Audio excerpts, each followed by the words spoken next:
The King's College men's basketball team opens its season this weekend. Joining us is head coach J.P. Andrejko. Coach, you were opening up with a tip-off tournament Friday and Saturday at Susquehanna University. You have a healthy mix of returning players combining with newcomers. In talking to your players last week or so, there is one word that keeps coming up time after time, and that word is chemistry. You have not played a regular season game yet, but talk about the team's chemistry. So far this year, I would say that's the strength of this team is their chemistry. And it's unusual because we have 5 freshmen and a transfer on this year's team. And that's one of the things that takes the longest time to develop. And this group, they get along great. There's a lot of positive energy with them. They practice hard, they go after each other hard, and then when it's over, they're all getting along really, really well. As a staff, we've been really impressed with their approach to practices and their commitment to going hard all the time. Your team is still pretty young with only 2 seniors, so talk a little bit about the role of your senior captains, Matt Fiorino and Ian Oakley. Yeah, I'm very fortunate to have 2 quality young men such as Matt and Ian to be our captains. I think they have set the tone for this year's team. Again, there's a lot of positive energy, and I think it's coming from them. Their leadership style is one in which the young guys have felt comfortable right from the beginning. I think that they have gone out of their way to help the younger players. And it's a role that I think both of them are very comfortable with. I think they've embraced it and they're running with it. So yeah, I couldn't be more pleased with them. Well, let's talk about some of your top returning players. Senior Matt Fiorino has been a tremendous three-point shooter over the course of his career with 142 three-pointers in 3 years. This year he's moving from shooting guard to point guard. How has he adjusted his game, and what are your expectations of him? Yeah, coming into this year, Matt has been traditionally a 2-guard. At the end of last year, we did move him to the point a little bit, and he handled it really, really well. So this year, we're going to probably play him at the point more so than we actually anticipated. Very comfortable in both spots. You know, as a senior, he's playing with a great deal of confidence. His strength is always going to be his shooting. You know, Matt has the ability to stretch out defenses. He can go out to 24, 25 feet and comfortably shoot the 3, which is important to us. The thing that we have really been impressed with is how well he's running the team. Is distributing the ball from the point guard spot better than he did last year, and has been getting people involved. Has had a great start to the season. Matt, you were in your last year at Kings and have had a great deal of success as a shooting guard. This year, however, you are moving to the point guard position. How has the change gone for you so far? The change has gone very well. I played point guard my whole life. I was actually recruited here as a point guard.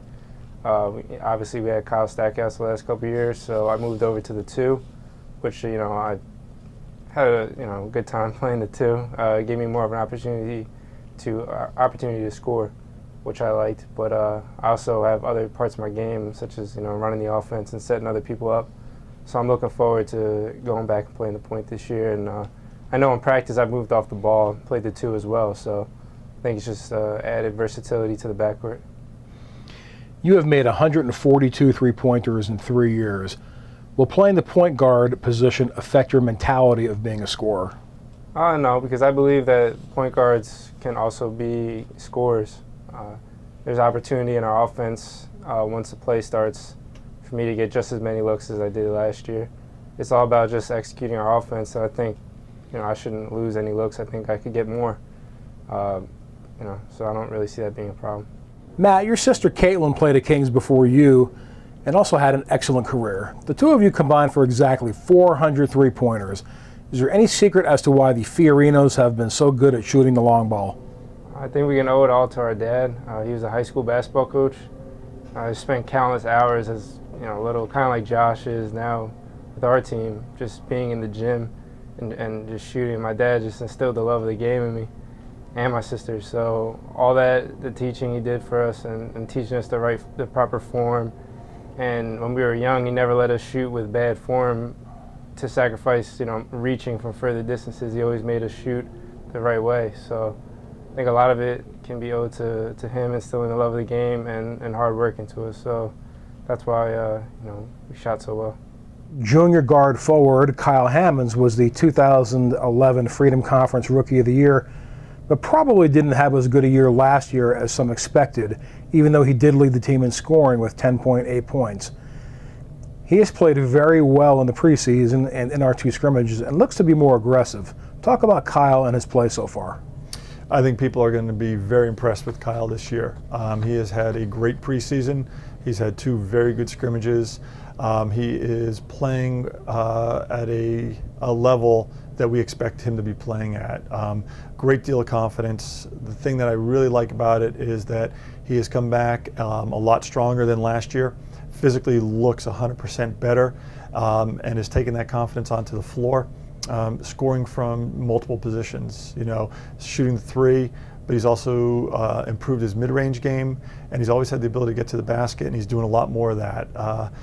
When you called him aggressive, I think that would be the right word. The thing that has surprised our staff, and it's been a pleasant surprise, is his commitment on the defensive end. He has just done a great job so far this year, and we've seen a big deal of improvement there from him as well.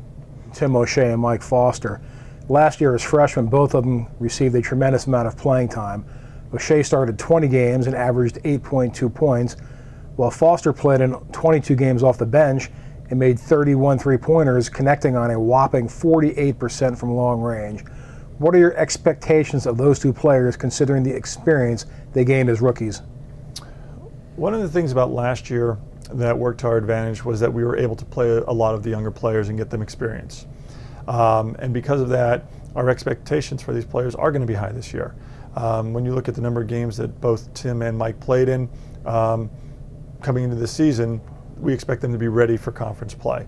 They'll know what to expect. They know there shouldn't be any surprises for them. So what we are looking at is from Mike, he's a shooter, and we expect him to be able to put the ball in the basket. He has developed his game and where he's putting it on the floor a little bit more and being more aggressive, which we really liked. For Tim, he is a great mid-range player. I think from that 15, 17-foot range, he's just become lights out. His athleticism is one of the things that is really going to help this team. He's going to be able to rebound the ball. He's going to be able to defend some bigger guards for us. And both guys are going to be very important for us if we're going to be successful this year. Senior forward Ian Oakley is in his last season and has really been a great person to have on the team. He's one of those kids who will do anything you ask in order for the team to be successful. Talk about his role and contributions to the program.